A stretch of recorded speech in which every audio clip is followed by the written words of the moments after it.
Hello, I'm biohacker health coach Joe Baines, and welcome to my mini series Keto Decoded. And today's question is, how long does it typically take to enter ketosis?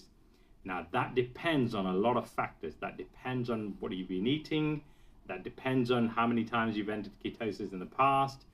That depends, so there's a lot of factors. It also depends on your body as well. But it's somewhere between 10 and 36 hours.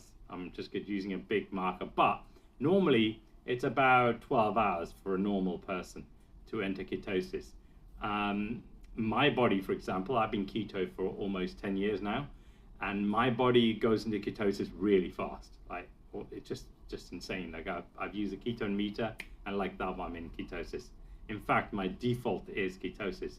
Yeah, so I'd say I'd go for about 15 hours to get into ketosis.